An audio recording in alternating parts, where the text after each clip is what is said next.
Gaya mo, dumarating din sa akin ng panahon na nawawalan ako ng gana sa lahat. Oo, panahon na tila ba lahat ng inipon kong gigil naglalaho na lang ng isang iglap.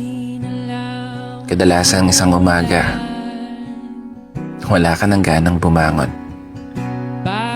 at ayaw na rin kumain ng mga talukap. Isang umaga, na bigla ka na lang makakaramdam ng pagod. Oo, pagod ng katawan, maging ang pagod ng utak.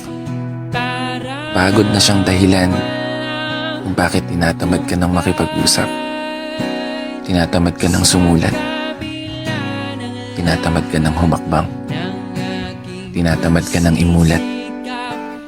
Ang mga matang araw-araw na nasasaksihan ang mundong palaging sinusukat ang iyong kakayahan kumpara sa iyong pangarap.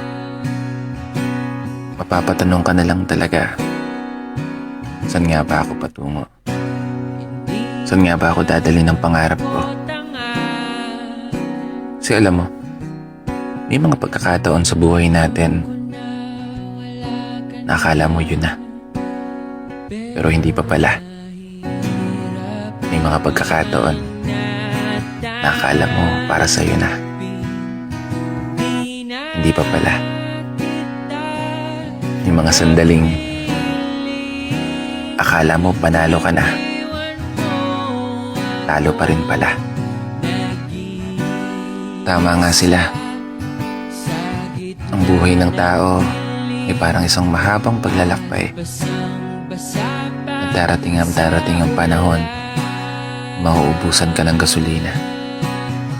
Masisiraan ka sa daan. Mangangalay ang mga kamay.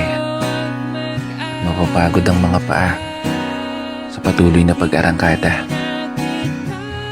Ganun pa man, palagi mong tandaan na hindi bawal na magpahinga.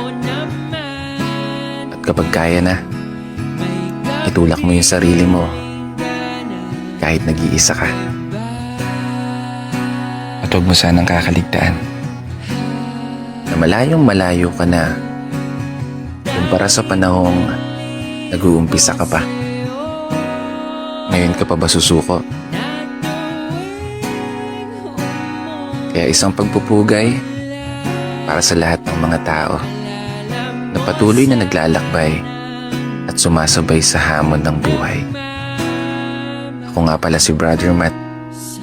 At ito ang aking munting tula. Sana nagustuhan mo.